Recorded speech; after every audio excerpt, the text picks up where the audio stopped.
हाँ, बहुत दूर, नहीं, कोई नहीं देखते हैं। सो लास्ट क्लास में हमने डिस्कस किया था अबाउट हाँ, सो लास्ट क्लास में हमने डिस्कस किया था about the history of classification system. Two kingdom, three kingdom, four kingdom और फाइव किंगडम। उससे पहले जो नॉन साइंटिफिक अप्रोच था वो क्या था? फूड शेल्टर के बेसिस पे। फिर साइंटिफिक अप्रोच आया, किसने, सॉरी, अरिस्टोटल, उन्होंने बताया कि मॉर्फोलॉजी के बेसिस पे आप क्या कर दो, क्लासिफाई कर दो ऑर्गेनिज्म को, हर्ब, श्रब और ये अरिस्टोटल का था। इन्होंने जो क्लासिफिकेशन दिया था वो किस बेसिस पे था? इन्होंने कहा प्लांट होते हैं, एनिमल होते हैं, and the basis is morphology. और प्लांट्स को फिर से तीन पार्ट में क्लासिफाई कर दिया, हर्ब, श्रब और ट्रीज में। और एनिमल्स को किया on the basis of RBC. जिसमें आरबीसी होती हैं, प्रेजेंट हैं, उसे बोला इनाइमा, और जिसमें आरबीसी नहीं होती उसे क्या बोला इन्होंने? इनाइमा। बात समझ में आई? ठीक है, ये हम डिस्कस कर चुके। इसके बाद हमने देखा था ये वाला कैरोलस लीनियस। कैरोलस लीनियस को बहुत सारे नेम से जाना जा रहा है, ठीक है, यहाँ पे, क्योंकि इन्होंने टू किंगडम क्लासिफिकेशन तो दिया ही दिया, इसके साथ इन्होंने सिस्टमेटिक्स भी बताई। सिस्टमेटिक्स में हमने इनकी दो बुक देखी थी। कौन कौन सी दो बुक थी? सिस्टम और दो थी, गुड, सिस्टेमा नेचरी एंड स्पीशीज प्लेंटेरम। इसमें इन्होंने किसके बारे में बताया था? Good, plants. और इसमें इन्होंने किसके बारे में बताया था? एनिमल्स के बारे में। ठीक है, ये इन्होंने बुक भी रोट करी थी। और इन्होंने देखो यहाँ पे लिख भी रहा है, स्पीशीज प्लेंटेरम एंड सिस्टेमा नेचुरी। और इनका जो क्लासिफिकेशन का बेसिस था, कोई भी ऑर्गेनिज्म को क्लासिफाई करेगा तो बेसिस है यहाँ पर था प्रेजेंस और एब्सेंस ऑफ सेल वॉल। जैसे मैंने बताया था कि इन्होंने सभी ऑर्गेनिज्म जिसके पास सेल वॉल है उसे कहां रख दिया था? किंगडम प्लांटी में। और इन्होंने पहली बार किंगडम अप्रोच यूज करी थी। तो इन्होंने दो किंगडम बनाए, the one is kingdom Plantae और सेकंड इज किंगडम एनिमेलिया। और यहां पर जो बेसिस था वो लिया इन्होंने सेल वॉल। तो जिसमें सेल वॉल है सबको प्लांटी में रख दिया। और हमने देखा अभी कि प्लांट डिमेरिट्स अभी देखेंगे, लेकिन हमने देखा कि इसमें क्या क्या आ रहे हैं प्लांटी में। बैक्टीरिया आ रहे हैं इसमें, algae, bryophyte, pteridophyte, gymnosperm, angiosperm and even chrysophyte, dinoflagellates, euglenoids, lichens, बहुत सारे इसमें ऑर्गेनिज्म आ रहे थे जिस जिसके पास क्या है? सेल वॉल है, ठीक है। और एनिमेलिया में तीन ऑर्गेनिज्म को रख दिया, good, vertebrates, invertebrates and protozoans, ठीक है। फिर बाद में पता चला कि इन भाई साहब ने प्लांट में सब कुछ ऐड कर दिया, ठीक है। अब पता चला कि उसमें यूनिसेलुलर और मल्टी सेलुलर अलग नहीं है, बैक्टीरिया को भी इसी में रख दिया, प्रोकैरियोट और यूकैरियोट अलग नहीं है। और कुछ ऑर्गेनिज्म अपना खाना खुद बना लेते हैं, कुछ दूसरों पे डिपेंडेंट रहते हैं। तो इसमें फोटोसिंथेटिक और नॉन फोटोसिंथेटिक को भी डिफरेंशिएट नहीं किया हुआ है, ठीक है। तो मतलब कुछ क्लियर कट डिफरेंशिएशन नहीं था इनके सिस्टम ऑफ क्लासिफिकेशन में। फिर इसी कोई ड्रॉबैक्स को सही करके नेक्स्ट सिस्टम ऑफ क्लासिफिकेशन जो आया वो कौन सा था? Three kingdom classification. यहाँ पे नहीं है वो चीज, ठीक है, क्योंकि वो एनसीईआरटी का पार्ट नहीं है। लेकिन याद रखना थ्री किंगडम में एनसीईआरटी में सिर्फ नेम दिया हुआ है, ठीक है। Four kingdom is not in NCERT. तो यहाँ पे लिख देते हैं थ्री किंगडम क्लासिफिकेशन किसने दिया था? Erst Haeckel. एंड इन्होंने कौन सा किंगडम ऐड किया था? New kingdom added, new kingdom that is protista, ठीक है। सेम इसके बाद फोर किंगडम आया और फोर किंगडम किसने दिया था? कोपलैंड ने। और इन्होंने जो न्यू किंगडम ऐड किया था वो कौन सा था? मोनेरा। और इसके बाद जो लेटेस्ट अब चल रहा है, ठीक है, वो है आपका फाइव किंगडम क्लासिफिकेशन और 5 किंगडम क्लासिफिकेशन में जो न्यू किंगडम ऐड हुआ है वो कौन सा था? फंजाई। और ये दिया किसने था? Good, RH Whittaker. ठीक है, यहां तक हमने देख लिया था। अब इसके बाद एक चीज और आती है, that is the 6 kingdom classification. 6 kingdom classification कोई बताएगा क्या होता है? मतलब इसमें कितने किंगडम होंगे? 6। गुड। मतलब 6 किंगडम का मीनिंग है कि जैसे अभी 3 थे, 4 थे, 5 थे, अब एक किंगडम और ऐड हुआ। हालांकि वो ऐड नहीं हुआ, वो जो ऑलरेडी किंगडम एक था उसी किंगडम के 2 डिविजन्स को अलग कर दिया। ठीक है, तो 6 kingdom classification.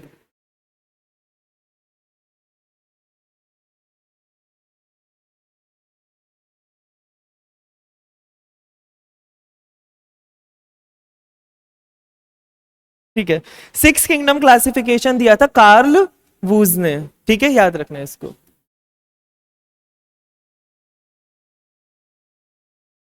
So this was given by Carl Woese, और इनके अकॉर्डिंग क्या होता है किंगडम?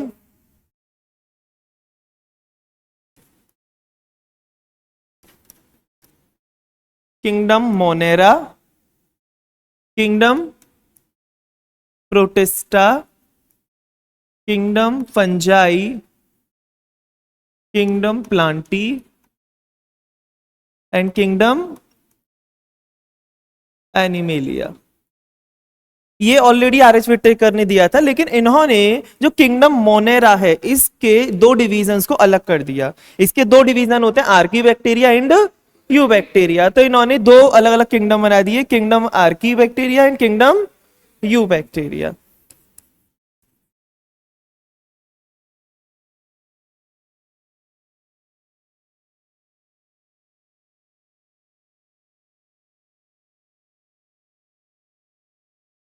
सुनो, अब इन्होंने इन तीनों को ग्रुपिंग कर दी। इन्होंने कहा ठीक है, हमने 6 किंगडम तो बना दी, लेकिन 6 किंगडम के साथ साथ इन्होंने कहा किंगडम से बड़ी भी कोई चीज होती है। पता है क्या?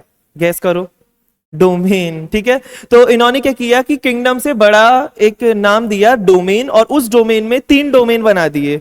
एक डोमेन में रखा आर्की बैक्टीरिया को, एक डोमेन में रखा यू बैक्टीरिया को, और एक डोमेन में रखा इन चारों को। ठीक है, इन चारों को जिस डोमेन में रखा था उसका नाम था यूकैरिया। इसको जिस डोमेन में रखा उसका नाम था आर्किया, और यू बैक्टीरिया को जिसमें रखा उसका नाम बैक्टीरिया रख दिया बस। ठीक है, ट्रू ग्रुप, ट्रू बैक्टीरिया का group. So there are 3 domain. The first domain is archaea, second domain is bacteria, and third domain is eukarya. So these 3 are domains. तो अगर आपसे पूछा जाए कि भाई बताओ डोमेन सिस्टम ऑफ क्लासिफिकेशन जो है, डोमेन टर्म किसने दिया? कार्ल वूज ने। क्या 3 डोमेन को 6 किंगडम भी बोल सकते हैं? हाँ, क्योंकि 3 डोमेन के अंदर अल्टीमेटली 6 किंगडम ही थे। 2 डोमेन थे जिसके अंदर एक एक किंगडम है, और एक डोमेन है जिसके अंदर 4 किंगडम है। बात समझ में आई? तो इस तरह से इन्होंने 6 किंगडम दिया। बट एक क्वेश्चन है कि इनके पास 6 किंगडम है, इन्होंने बना दिया, लेकिन still we are studying the 5 kingdom, we are not studying the 6 kingdom.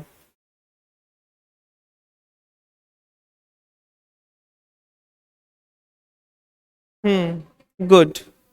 तो क्लासिफिकेशन क्यों किया जाता है? चीजों को सिंप्लीफाई करने के लिए, इजी करने के लिए। लेकिन यहां पर क्या हो रहा है, चीजें और कॉम्प्लेक्स हो रही है, डोमेन तक जा रही है कहानी। ठीक है, आर्की बैक्टीरिया को आपने अलग कर दिया। अच्छा, एक रीजन और याद रखना कि इन्होंने मोनेरा के अंदर से इन दोनों को अलग क्यों किया। कुछ तो सोचा होगा ना, क्या सोचा होगा कि इन दोनों में ऐसा क्या है जो अलग है? नहीं, हाँ, कॉमन नहीं थी। वो कौन सी कैरेक्टर्स थी? गुड। इनमें 16S RRNA, 16S एक यूनिट होती है, RRNA मतलब राइबोसोमल आरएनए। ये अभी थोड़ा बहुत समझ में आएगा क्योंकि ये जेनेटिक्स का पार्ट है। सुना है राइबोसोम्स? राइबोसोम्स के अंदर जो आरएनए मिलता है उसे बोलते हैं राइबोसोमल आरएनए, इतना याद रखना। 16S इज वन पार्ट, ये बहुत सारे टाइप के होते हैं, 16S, 28S, 5.8S आरएनए, मतलब ये अलग अलग आरएनए होते हैं, on the basis of density इनको अलग किया गया है। ठीक है, जॉर्ज पेलेडिक साइंटिस्ट थे, उन्होंने राइबोसोम्स को अलग किया था, उन्होंने डेंसिटी के बेसिस पे टेस्ट ट्यूब में, तो उन्हें पता चला कुछ भारी हैं जो नीचे आ गए और कुछ बहुत लाइटर है जो ऊपर रह गए, तो उन्होंने इसका क्लासिफिकेशन कर दिया डेंसिटी के बेसिस पर। सो this is all about the classification of ribosomes. ठीक है, तो 16S RRNA जो है, इसके डिफरेंस की वजह से, due to difference in their 16S ribosomal RNA, they are placed apart और behave like a separate kingdom. बात समझ में आई? 6 किंगडम क्लासिफिकेशन। अब हमें शुरू करना है यहाँ पे कि 5 किंगडम क्लासिफिकेशन जो है वो क्या क्या बेसिस लिए गए जब इन्होंने क्लासिफाई किया। तो हमने कल भी इसको देखा था कि जो बेसिस थे वो कौन कौन से थे, ये पता है, Robert H Whittaker. 5 kingdom, year याद रखना 1969, वेरी इंपॉर्टेंट। पीवाईक्यू में आपको मिलेगा ईयर कि किस ईयर में दिया गया, 1969, 1979, 1989, कंफ्यूज कर देंगे। So remember 1969 is the year जिसमें ये दिया गया था। और what are the peculiar features जो इन्होंने यहां पर लिए थे, वो फीचर्स थे आपके body organisation, cellular structure, phylogenetic evolutionary relationship, mode of nutrition and reproduction. किस तरह से ये कैरेक्टरिस्टिक्स जो है वो वेरी कर रही हैं, तो इस बेसिस पर इन्होंने क्या किया, ऑर्गेनिज्म को classify. First, second body organisation, third mode of nutrition, fourth reproduction and fifth is phylogenetic relationship. Phylogenetic पता है ना क्या होती है, कैसे एक ऑर्गेनिज्म दूसरे से रिलेट कर रहा है, मतलब उसका एंसेस्टर कौन है और कौन किसके बाद आया है, पहले कौन आया और बाद में। एक सीक्वेंस ऑफ इवोल्यूशन इसे बोल सकते हो, इवोल्यूशन उसका सीक्वेंस। ठीक है, अब देखो इसकी लिमिटेशन क्या है। इसकी लिमिटेशन जो मैं कल बात कर रहा था वो मैंने वहां पे थोड़ा पॉज कर दिया था कि एल्गी, याद हो मैंने कहा भी था ये कि एल्गी की आज तक अभी कोई पोजीशन क्लैरिफाई नहीं है। क्यों? एल्गी यूनिसेलुलर भी होती है, एल्गी मल्टी सेलुलर भी होती है, एल्गी प्रोकैरियोटिक भी होती है, एल्गी यूकैरियोटिक भी होती है। आप प्लेस कहां करेंगे उससे?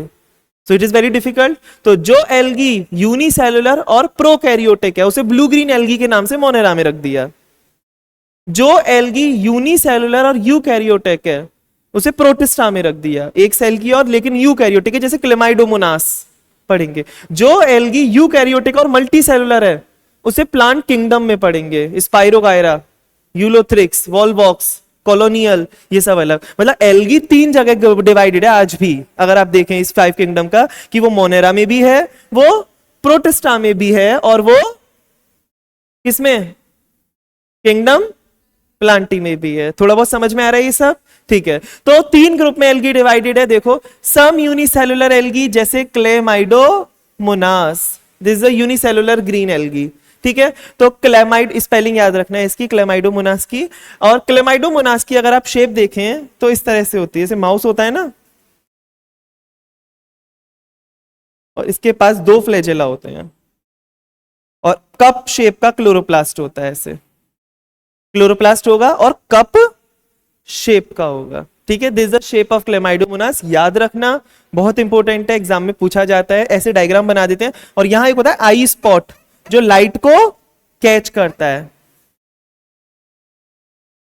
आई स्पॉट। तो आई स्पॉट क्या करता है, what is the function of I spot? आपकी आईज का काम क्या है, what is the function of your eyes?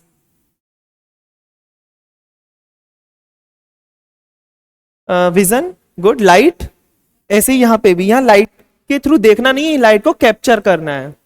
ठीक है, तो लाइट को डिटेक्ट करेंगे ये। ठीक है, और खाना कौन बनाएगा? Chloroplast, which is a cup shape. तो याद रखना, cup shape chloroplast.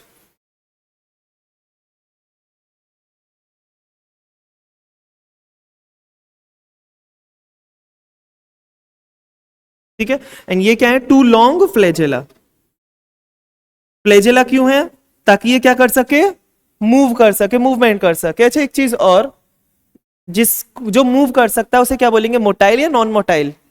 Motile. So it means this algae is motile due to presence of flagella. ठीक है, are kept in kingdom protista. क्यों? इसका मतलब अगर प्रोटिस्टा में है ये तो कैसा ग्रुप होगा? यूनिसेलुलर और eukaryotic. Protista only prokaryotic is Monera. बात समझ में आ गई? It means it is eukaryotic. Away from the remaining algae, सब एल्गी से इसकी कहानी अलग कर दी। प्लांटी से एक एल्गी ऐसी है जो यूकैरियोटिक है, लेकिन वो यहां पर प्लेस की गई है क्योंकि वो यूनिसेलुलर है, वो मल्टीसेलुलर नहीं है। And that algae is Chlamydomonas. याद रखोगे इस चीज को। बाकी सब प्लांट में ही है, लेकिन इसको उठा के अलग कर दिया है। अब आती है क्लोरेला और क्लेमाइडोमोनास, इसके साथ दोनों की कहानी। क्लोरेला खाना बना सकती है, एल्गी है। क्लेमाइडोमोनास ये भी खाना बना सकते हैं। दोनों कैसे? ऑटोट्रॉफिक। यहां देखो, paramecium is a protozoa, amoeba is a proto heterotrophic है दोनों। स्टिल द ऑटो और हेट्रो दोनों टाइप के ऑर्गेनिज्म किस ग्रुप में प्लेस हैं? Kingdom protista. ऑटो भी है इसमें और हेट्रो भी है। ऑटो में हमने दो देखे, कौन कौन से थे अभी? क्लेमाइडोमोनास, इसको इसी फ्लो चार्ट में लिखना, लैंग्वेज की जगह ना लिख के। और दूसरा कौन सा था आपका? क्लोरेला। अच्छा एक चीज और, क्लोरेला को स्पेस रिसर्च में भी यूज करते हैं, इसीलिए इसे स्पेस एल्गा यूज बोलते हैं। स्पेस एल्गा इसका एक और नाम होता है। ठीक है, यहां पर हेटेरोट्रॉफिक में हमने देखा अमीबा एंड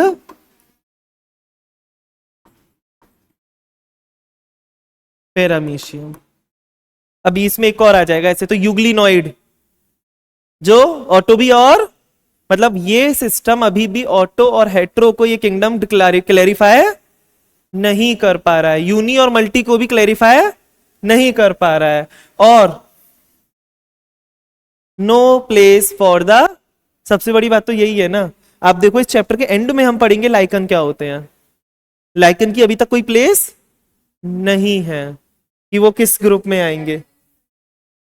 एल्गी के दोनों एसोसिएशन है, आप किस में रखेंगे उसे, एल्गी में या फंजाई में? किसी में नहीं रखा ना। तो this is also drawback. Classification मतलब आपको ग्रुपिंग करनी है, लेकिन वो उनकी अभी तक कोई ग्रुपिंग नहीं है। So this is also the drawback. तो ये आर.एच. विटेकर ने कुछ बेसिस लिए, उसके ड्रॉबैक्स उनको देखने को मिले, और फिर इसी ड्रॉबैक्स को देखकर किसने, कार्ल वूस ने सिक्स किंगडम बनाया, और उसको फिर इंप्लीमेंट लेकिन नहीं किया गया। अब इसमें इन्होंने कहा कि जो मोनेरा होते हैं ना, उसमें किंगडम मोनेरा से शुरू करते हैं यहाँ पे। अच्छा चलो इसका क्लासिफिकेशन एक बार देख लेते हैं। ये पता है क्लासिफिकेशन 5 किंगडम का थोड़ा बहुत? ऑर्गेनिज्म को इन्होंने पहले क्या क्या कैरेक्टर लिए थे जिसपे डिवाइड किया था? What are the peculiar characters? The first is cell type, second is body organisation की यूनी है या मल्टी। और सेल टाइप का मीनिंग क्या होता है कि उसका टाइप क्या है, वो प्रोकैरियोटिक की तरह या यूकैरियोटिक। प्रोकैरियोटिक का मीनिंग क्या होता है, यहां पे एक शॉर्ट में याद रखना। गुड, जिसके पास वेल डिफाइंड न्यूक्लियस नहीं होता उसे प्रोकैरियोटिक बोलते हैं। Lack well defined nucleus. अच्छा ठीक है, हमने कह दिया वेल डिफाइंड न्यूक्लियस नहीं है। ठीक है, तो फिर क्या होगा इनके अंदर बताओ? न्यूक्लियस नहीं है ना, लेकिन आप सोचो क्या ऐसा हो सकता है किसी सेल के अंदर जेनेटिक मटेरियल ना हो? होगा ना जेनेटिक मटेरियल तो, और वो साइटोप्लाज्म के डायरेक्ट कांटेक्ट में भी होगा। ठीक है, क्योंकि उसमें कोई मेम्ब्रेन, यहां पे ये कहते हैं वेल डिफाइंड न्यूक्लियस नहीं है, मतलब न्यूक्लियस की मेम्ब्रेन नहीं है, लेकिन उसके अंदर का जेनेटिक मटेरियल अब भी प्रेजेंट है। अगर मैं ये डायग्राम बनाऊं, suppose this is a bacteria, इसके अंदर ये क्या है, जेनेटिक मटेरियल, तो ये किसके कांटेक्ट में है डायरेक्ट? देखो साइटोप्लाज्म के। और ऐसा स्ट्रक्चर, ऐसा जेनेटिक मटेरियल जो डायरेक्ट इसके कांटेक्ट में, कोई मेम्ब्रेन है ही नहीं, उसको बोलते हैं न्यूक्लियोइड। क्या बोलते हैं? न्यूक्लियोइड। तो प्रोकैरियोटिक में न्यूक्लियस तो नहीं होता, पर क्या होता है? न्यूक्लियोइड। बात समझ में आ गई? जो डायरेक्ट साइटोप्लाज्म के कांटेक्ट में होता है। और एक चीज और, क्या ये कहना सही है prokaryotic doesn't have any nucleus? ये कहना गलत है, जो हम बोलते रहते हैं अक्सर। उस पर न्यूक्लियस अगर हम गायब कर देंगे तो इसका मतलब हम फिर तो जेनेटिक मटेरियल भी गायब कर रहे हैं। लेकिन हमें पता है उसमें जेनेटिक मटेरियल तो होता है, लेकिन सिर्फ क्या नहीं है, यहां पे ऑब्जर्व करो, न्यूक्लियर मेम्ब्रेन। तो आप ये कहेंगे कि prokaryotic doesn't have well defined nucleus, ये ठीक है, और you can also call that they doesn't have any nuclear membrane.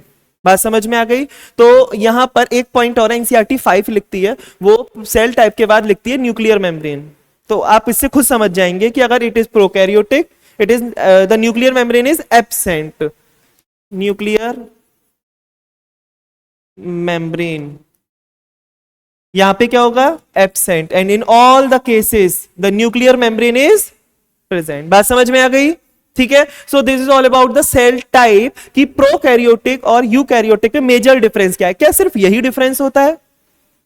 नहीं, और भी बहुत सारे होते हैं। हमने अभी कौन सा डिस्कस किया है डिफरेंस जो मेजर है? ठीक है, हम देखेंगे वेल डिफाइंड स्ट्रक्चर्स भी नहीं होंगे इसमें जो मेम्ब्रेन बाउंड है। ऐसे ऑर्गेनल होंगे इनके पास, प्रोकैरियोटिक के पास, जिसमें कोई मेम्ब्रेन नहीं है। पूरा स्ट्रक्चर बैक्टीरिया का देख लेंगे एक बार ओवरव्यू थोड़ा सा कैसा होता है। ठीक है, यूकैरियोटिक में माइटोकॉन्ड्रिया, क्लोरोप्लास्ट, गोल्गी बॉडी ये सब होंगे, लेकिन ये प्रोकैरियोटिक में ये सब नहीं होते।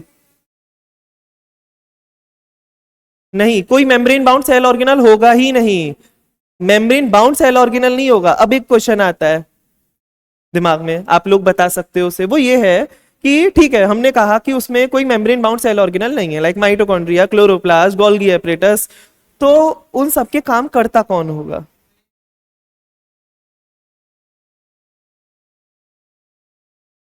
हाँ, कुछ और कुछ। आई जस्ट सेड कि उसके अंदर सेल मेम्ब्रेन, वो सॉरी मेम्ब्रेन बाउंड ऑर्गेनल्स नहीं होते, तो उन ऑर्गेनल्स की जगह उसका काम करता कौन होगा? लाइक माइटोकॉन्ड्रिया नहीं है तो एनर्जी कौन बनाता होगा? नहीं, यू नो अबाउट इट। ठीक है, मतलब वो ऑर्गेनल तो नहीं है, लेकिन उनकी जगह कोई और ऑर्गेनल्स टाइप के स्ट्रक्चर्स हैं उनके अंदर जो वैसा काम करते हैं। लेकिन हम जो स्ट्रक्चर पढ़ते हैं हमेशा वो किसका पढ़ते हैं? यूकैरियोटिक सेल का। तो हमें इसका स्ट्रक्चर इतना नहीं पता है, हम इसके बाद देखेंगे कैसा दिखता है बैक्टीरिया। बॉडी ऑर्गेनाइजेशन यूनिसेलुलर, और अगर यूकैरियोट की बात करें तो यूनि भी होगी और मल्टी, क्योंकि प्रोकैरियोट तो हमेशा यूनिसेलुलर होंगे, ये याद रखना। यूकैरियोटिक यूनि भी हो सकते हैं और मल्टी भी हो सकते हैं। ये यहाँ पे unicellular, multi cellular. Eukaryotic unicellular का ग्रुप एक है बस, दैट इज प्रोटिस्टा। देखो, प्रोकैरियोटिक और यूनिसेलुलर का ग्रुप भी एक है, दैट इज मोनेरा। अब डिवीजन और करने हैं हमें। अब डिवीजन क्यों करने हैं?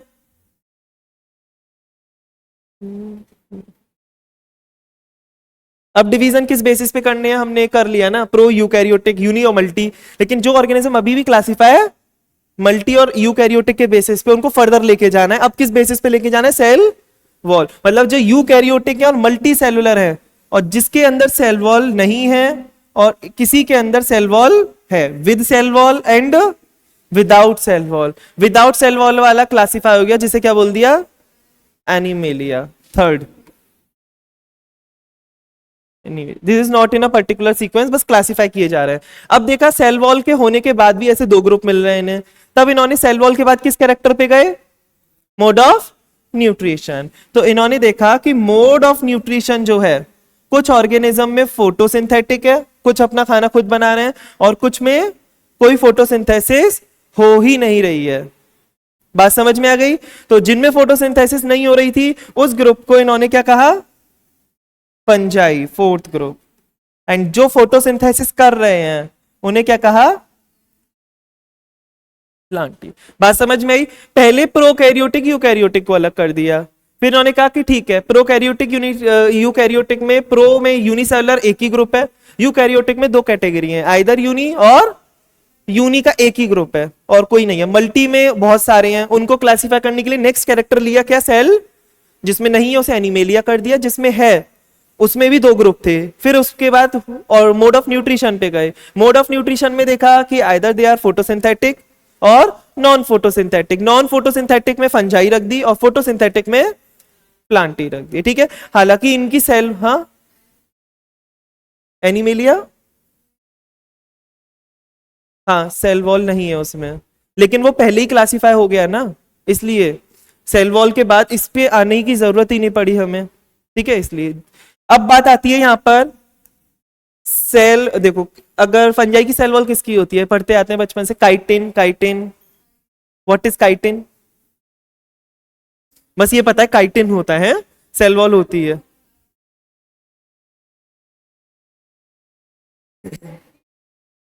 हाँ गुड।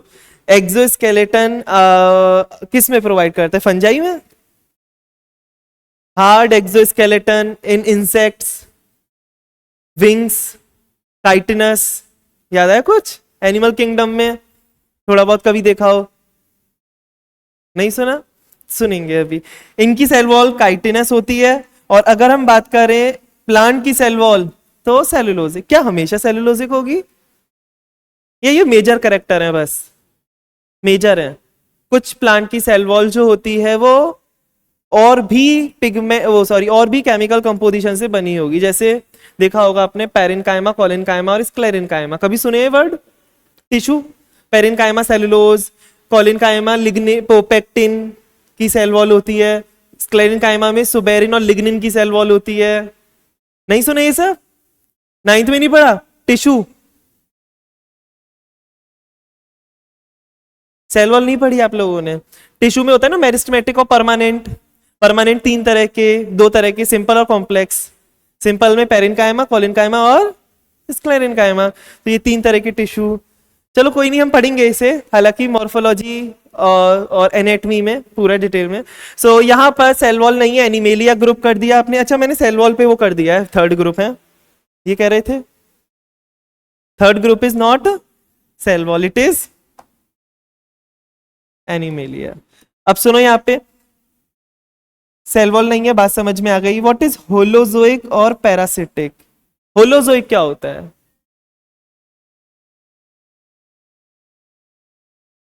ठीक है,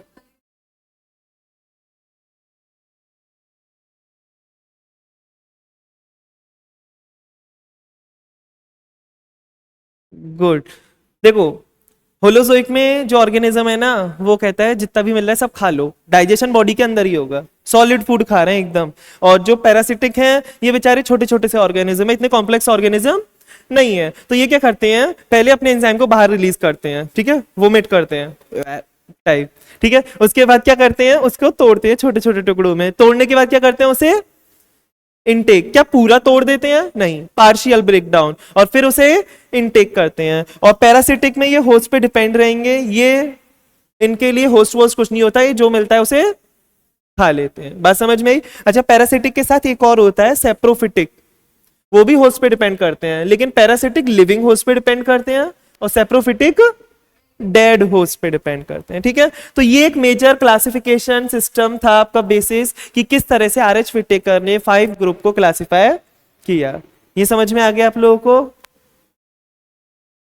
पक्का? ठीक है। नेक्स्ट, 6 किंगडम अभी हमने देखा, archaea first domain, second domain bacteria, third domain यूकैरिया। और इनके अंदर फर्दर इन्होंने क्या किया, क्लासिफिकेशन किया कि Archie bacteria, you bacteria, protista, Plantae, fungi and animalia, 3 domain and 6 kingdom, ठीक है। Next kingdom Monera. अभी मैंने बोला बैक्टीरिया की शेप कैसी होती है, बैक्टीरिया की शेप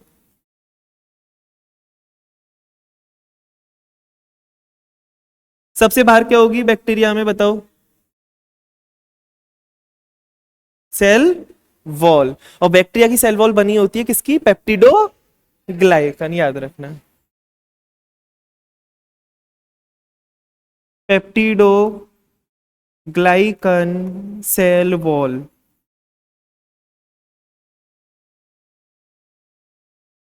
बता रहा हूं। पेप्टिडो मतलब है पेप्टाइड, पेप्टाइड मतलब है amino acid, amino acid, peptide मतलब है amino acid. Late me right it down. देखो पेप्टाइड मतलब है अमाइनो एसिड, और ग्लाइकन मतलब है कार्बोहाइड्रेट,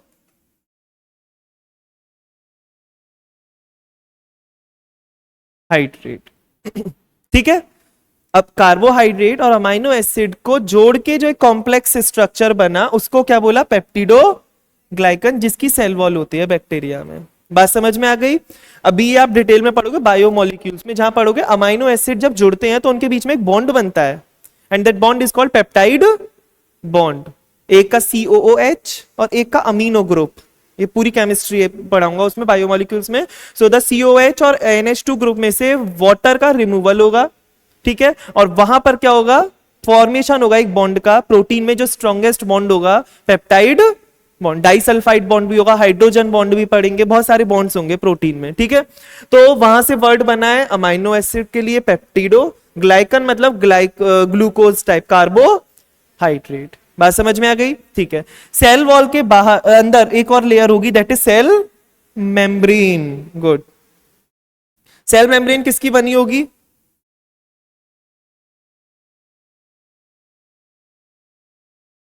प्रोटीन की। और कुछ?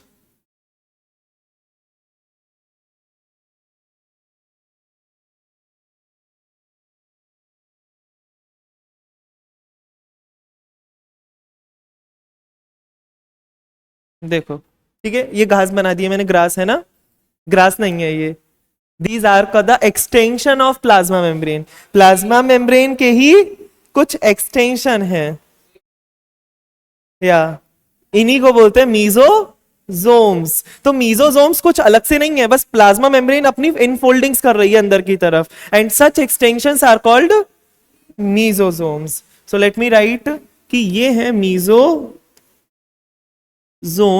And what are mesosomes? Infoldings of PM, plasma membrane. और प्लाज्मा मेम्ब्रेन को एक और नाम से जानते हैं, सेल मेम्ब्रेन, ठीक है। अब क्या होता है, प्लाज्मा मेम्ब्रेन से कुछ बाहर की तरफ लॉन्ग फोल्डिंग्स और निकलती हैं। हाँ, फ्लैजेला, ठीक है, चलो, अगर आपने कहा है फ्लैजेला तो फ्लैजेला बनाते हैं पहले।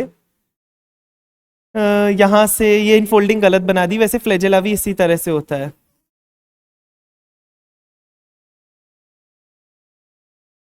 इस तरह से एक लॉन्ग टेल जैसा स्ट्रक्चर होता है, इसे क्या बोलते हैं? फ्लैजेला। इन काम क्या होता है फ्लैजेला का? अच्छा, क्या फ्लैजेला यूकैरियोटिक में होता है? क्या सेम प्रोटीन का बना होगा? Not so. यहां पर फ्लैजेला, तो कोई ऐसा एग्जांपल बताओ जहां पे फ्लैजेला जैसा स्ट्रक्चर होता है और यूकैरियोटिक सेल होता है वो। बहुत सारे एग्जांपल हैं। यूग्लिनोइड्स सब किस कैटेगरी में थे? यू प्रोटिस्टा पूरा क्या है? यूकैरियोटिक। उनमें भी आप देखेंगे फ्लैजेला है। क्लोमाइडोमोनास एक एल्गी, उसमें भी देखा भी क्या था? मतलब जितने भी यूकैरियोटिक हैं सब में फ्लैजेला हो सकता है। ह्यूमन में कोई ऐसा सेल है जिसमें फ्लैजेला है? Sperm cell. It is the type of flagella, कह सकते हो। It is not a flagella, it is a tail, but हाँ उसका स्ट्रक्चर समहाउ सिमिलर है, जस्ट बिकॉज कि उसे मूवमेंट करना है, ठीक है। तो ये हो गया फ्लैजेला। और कुछ इसके अंदर? बहुत सारी चीजें इसके अंदर। चला गया क्या? हाँ,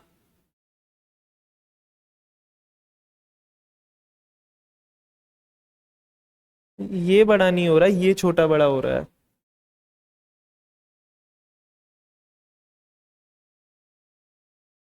ठीक है, हाँ, राइबोसोम्स। गुड।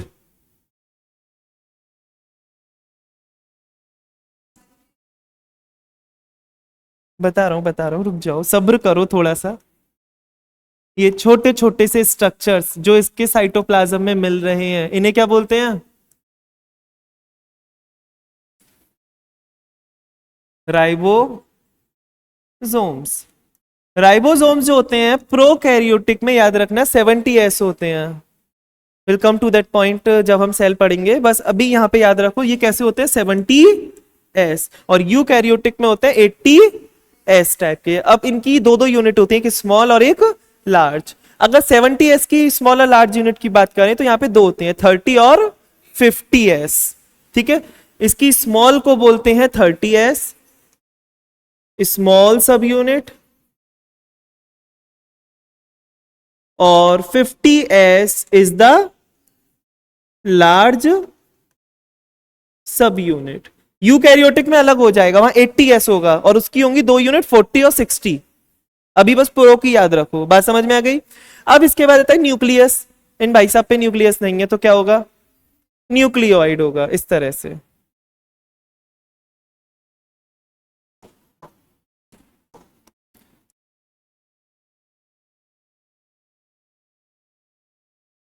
ठीक है, हालांकि बैक्टीरिया का डीएनए कैसा होता है उसी के अकॉर्डिंग यहां डायग्राम बनाते हैं।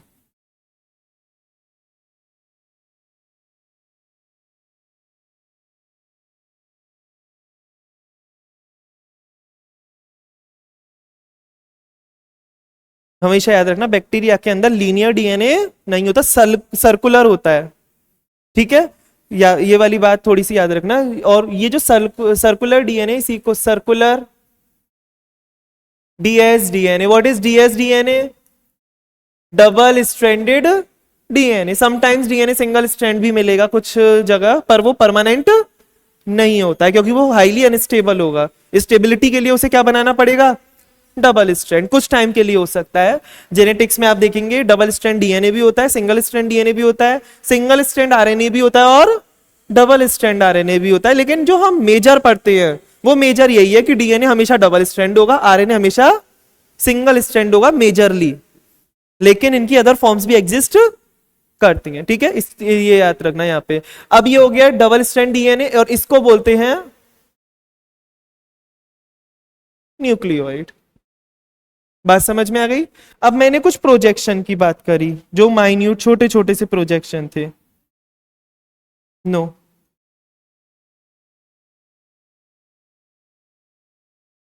यहां बना रहा हूं पर वो होंगे ऑल ओवर द सरफेस। ठीक है, पिलाई, गुड।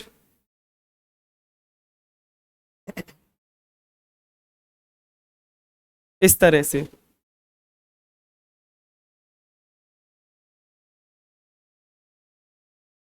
ठीक है, और कुछ लॉन्ग होंगे।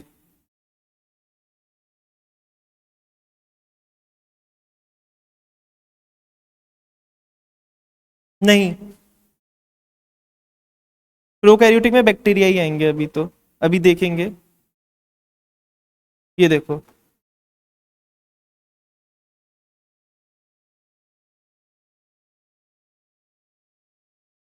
मतलब मैंने दोनों बना दिए, कुछ छोटे हेयर जैसे होंगे और कुछ लॉन्ग होंगे और कुछ बहुत लॉन्ग होंगे। बहुत लॉन्ग को क्या बोला, फ्लैजेला। जो बहुत छोटे छोटे होंगे उन्हें हम बोलेंगे PILI, पिलाई। क्या बोलेंगे? और जो उससे लॉन्ग होंगे उसे बोलेंगे फिम्ब्रिए, FIMBRIAE, फिम्ब्रिए। फिम्ब्रिए क्यों बोलते हैं? सबका अपना काम है। जब दो बैक्टीरिया को अपना जेनेटिक मटेरियल ट्रांसफर करना होगा तो वो करेंगे with the help of this पिलाई, इसीलिए इन्हें सेक्स पिलाई भी बोला जाता है। ठीक है, because they help in reproduction. ठीक है, so sometimes they are called sex pili. ठीक है, क्योंकि जब दो बैक्टीरिया पास आएंगे तो उनके पिलाई फ्यूज करेंगे और फ्यूज करके एक का जेनेटिक मटेरियल दूसरे में ट्रांसफर करेंगे। समझ में आई बात? फ्लैजेला का काम है मूवमेंट एंड लोकोमोशन, एक जगह से दूसरी जगह लेके जाना। इससे फ्लैजेला भी बहुत सारे टाइप के होते हैं, अभी बताता हूं उसको। कभी कभी ये इस तरह से रोटेशन, देखो प्रोकैरियोटिक फ्लैजेला जो होता है ना वो इस तरह से रोटेशन करता है या कोन की शेप में, और यूकैरियोटिक फ्लैजेला फ्लिप फ्लैप करता है, 1 2 3 4। समझ में आई? बहुत सारे डिफरेंस होते हैं इनमें, अमाइनो एसिड के भी चेंज होते हैं, प्रोकैरियोटिक में अलग होंगे, यू में इतना नहीं जाना है आपको, बस याद रखना है ये। ठीक है, और ये जो फिम्ब्रिए है इनका काम क्या होगा, कोई गैस कर सकता है? What is the function of this fimbriae? हाँ, गुड। होस्ट पे अटैच होने के लिए, होस्ट की बॉडी पे जुड़ने के लिए, किसी सरफेस को होल्ड करने के लिए क्या होते हैं, fimbriae. For to hold host, या होस्ट से अटैच भी लिख सकते हो आप। ठीक है, किसी सरफेस सबस्ट्रेटम से जुड़ने के लिए। इनकी सेल वॉल जो होती है ना, इसके बाहर एक बहुत स्लाइमी लेयर और होती है। हाँ, गुड।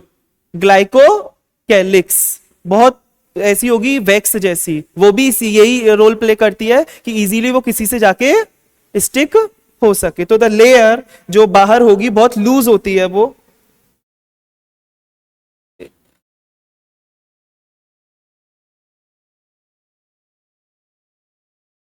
हाँ बता रहा हूं।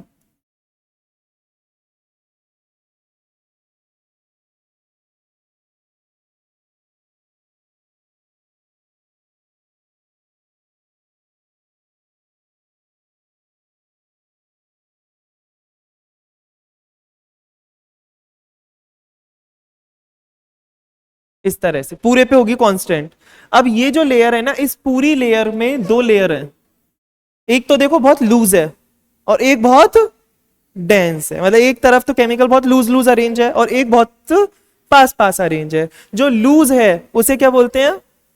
Slime layer. और जो बहुत पास है उसे बोलते हैं कैप्सूल। इसे बोलते हैं स्लाइम लेयर। और जो बहुत डेंस है, बहुत पास पास है, उसे क्या बोलते हैं? कैप्सूल। ये बहुत डेंस है और ये बहुत लूज है, और इन दोनों को मिला के बोलते हैं ग्लाइको कैलिक्स।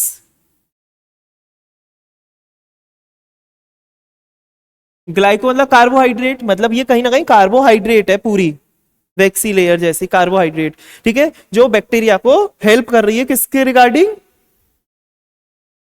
स्टिक करने के रिगार्डिंग। बात समझ में आई? प्रोटेक्शन के भी काम आती है ये। हाँ, प्रोटेक्शन के भी। ये भी क्लास 12th में आप पढ़ोगे इसको बहुत डिटेल में, कि एक बैक्टीरिया रफ स्ट्रेन के होंगे, एक स्मूथ स्ट्रेन के। रफ वाले में कैप्सूल नहीं है, स्मूथ वालों में कैप्सूल है। और जिनमें याद रखना कैप्सूल होता है वो बहुत डेंजरस होते हैं, क्योंकि उनको ज्यादातर कोई एंटीबायोटिक का असर नहीं होता है, इसीलिए दे आर पैथोजेनिक। और जो रफ वाले होते हैं वो पैथोजेनिक नहीं होते, इसीलिए डिप्लोकोकस निमोनिए दैट कॉजेज निमोनिया, वो स्मूथ स्ट्रेन का होता है। तो इसीलिए उसे कंट्रोल करना थोड़ा सा मुश्किल होता है। इतना मुश्किल नहीं होता वायरस जैसा हो जाए, पर हाँ स्टिल मुश्किल होता है। ये स्ट्रक्चर थोड़ा बहुत समझ में आया आपको कि किसको मिला के ग्लाइकोकैलिक्स बोला? थोड़ा बेसिक सा ही था बस ये। ठीक है। और इसमें अभी एक चीज और है, जो एक नहीं बहुत सारी चीजें हैं इसमें। अभी इसमें एक स्ट्रक्चर है, वो भी क्लास 12th में ही पढ़ोगे, उसके बारे में यहाँ पता होना चाहिए, दैट इज प्लाज्मिड। सुना है प्लाज्मिड? Excellent, great.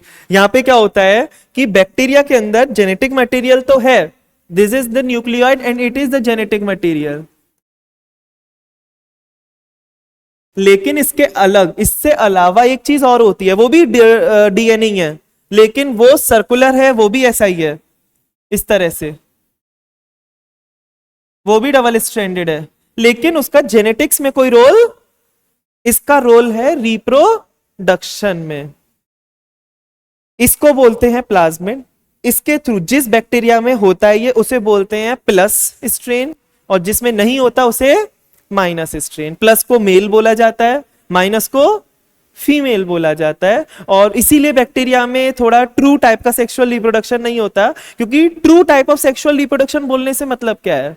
गैमीट बने, क्रोमोसोम आते हैं, वो गैमीट फ्यूज करें। यहाँ पे ये सब कुछ नहीं होता। यहाँ पे क्या होता है, पूरा का पूरा ये प्लाज्मिड ये उठा के किसी दूसरे को दे देगा, तो माइनस वाला क्या बन जाएगा?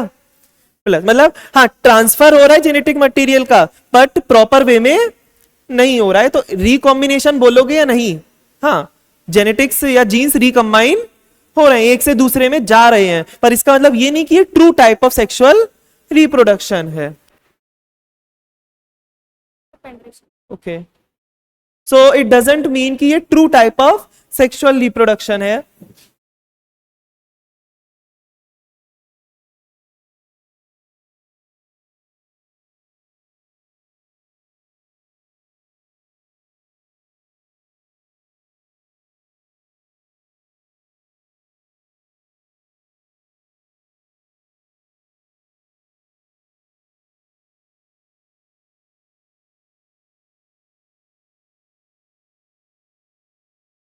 तो यहां पर हाँ, कहां थे हम? ठीक है, इस पे प्लाज्मिड में। सो कोई मुझे प्लाज्मिड के पेक्यूलर कैरेक्टर्स बता सकता है? प्लाज्मिड, पहली बात तो ये डबल स्ट्रैंडेड होगा, डबल स्ट्रैंड डीएनए। दूसरा, सेल्फ रेप्लिकेटिंग। सेल्फ रेप्लिकेटिंग मतलब क्या होता है? खुद डिवाइड करेगा, इसे किसी की जरूरत नहीं है। बोले तुम कौन हो भाई, मैं खुद ही बहुत कुछ हूं, लाइक दैट। और कुछ? कॉपी बनाना, अपनी कॉपी खुद बना लेगा, हाँ खुद कॉपी बनाता है, बिल्कुल सेल्फ इंडिपेंडेंट है। और क्या ये क्रोमोजोमल है या एक्स्ट्रा क्रोमोजोमल है? एक्स्ट्रा क्रोम मतलब अपने क्रोमोजोम से अलग, एडिशनल है ये, it is third extra chromosomal, ये इसकी डेफिनेशन है। The extra chromosomal self replicating double stranded molecule found in the cytoplasm of the prokaryotic is called. बात समझ में आ गई? अब इसका काम यहां तो नहीं है, ह्यूमंस ने अपने यूज के लिए ले लिया है, फायदा है ना, खुद डिवाइड कर रहा है। अगर मैं किसी जीन को इस पे डाल दूं तो इसका मतलब वो खुद डिवाइड करेगा और जीन की कॉपी बढ़ेगी, उस जीन से रिलेटेड प्रोडक्ट भी उन्हें ज्यादा मिलेगा। तो बैक्टीरिया को इंसुलिन बनाने के लिए यूज किया जा रहा है, ह्यूमन इंसुलिन का जीन डाल देते हैं। कुछ फीमेल्स जो इन्फेंट्स होते हैं उसे ब्रेस्ट फीड नहीं कराती तो बच्चों में कमी होती है, अल्फा 1 लैक्टोल्ब्यूमिन नाम की प्रोटीन की, उस जीन को निकाल के इस पे डाल दिया। अब ये बैक्टीरिया वो प्रोटीन बनाएगा दैट मिल्क और that thing is given to the infants. पहले हो रहा था, उसके बाद काऊ में वो जीन इंसर्ट कर दिया है अब, तो वो काऊ मिल्क बना रही है और उस काऊ का मिल्क बहुत महंगा होता है, रोजी काऊ रखा, नाम रखा उसका। तो बहुत सारी, मतलब दिस इज जेनेटिक इंजीनियरिंग, पूरा ये प्लाज्मिड जेनेटिक्स में यूज होगा, बायोटेक में, बिना इसके बायोटेक नहीं हो रही। पहले बैक्टीरिया से लिया जा रहा था, पता चली इसमें कुछ जीन नहीं है तो फिर आर्टिफिशियल भी बना दिए कुछ प्लाज्मिड जिसमें हमने अपने डिजायर्ड जीन को रख दिया है। बात समझ में आई? तो बैक्टीरिया से ये यहाँ से आइसोलेट हुआ, बैक्टीरिया से बहुत सारे एंजाइम्स भी आइसोलेट हुए हैं क्योंकि डीएनए के जीन्स को काटना इतना आसान, तो यहीं से वो केमिकल निकाले थे जिन्हें एंजाइम बोलते हैं, रेस्ट्रिक्शन एंजाइम, जो क्या करते हैं डीएनए को कट करते हैं एक पर्टिकुलर लोकेशन से, वरना आप सीजर लेके नहीं पहुंचोगे वहां पे, आप तो देख भी नहीं सकते एक सेल को, उसके अंदर न्यूक्लियस, उसके अंदर क्रोमोसोम, उसके अंदर डीएनए, उसको कट करना है उसके एक जीन को कि वही जीन कटो, तो ये मैन्युअली तो नहीं होगा। For that you need enzymes and that enzymes are isolated from the bacteria. Herbert Cohen scientist थे, उन्होंने पूरी ये जेनेट बायोटेक इसमें कर दी, मतलब बहुत सारी चीजें हैं बैक्टीरिया के पास, इसीलिए हम इन्हें बोलते थे they are simple in structure but complex in behaviour. अभी दिख रहा है ना स्ट्रक्चर, लेकिन अभी इसका बिहेवियर और है, बहुत सारा है इनका बिहेवियर, इतना नहीं है जितना, इवन एंटीबायोटिक भी यही बना के देंगे अपने ही मेंबर को मारने के लिए। एक बैक्टीरिया केमिकल बना रहा है, दूसरे बैक्टीरिया की ग्रोथ को वो रोक रहे हैं, तो यही बना के देंगे एंटीबायोटिक भी। तो बहुत सारी चीजें, कॉम्प्लेक्स चीजें करते हैं and this is the very basic information. तो मोस्टली आपकी सभी लोगों को ये सब चीज समझ में आ गई होगी। ओहो, समझ में आया ये थोड़ा थोड़ा? पूरा समझ में आ गया? किंगडम मोनेरा, हाँ ये वाला पार्ट इतना वो नहीं है, शेप्स और रिप्रोडक्शन ये सब हम देखते हैं, ये सब हम डिस्कस कर चुके हैं, ओवरव्यू लेंगे नेक्स्ट क्लास में इसका और फिर हम स्टार्ट करेंगे आगे फर्दर, ठीक है।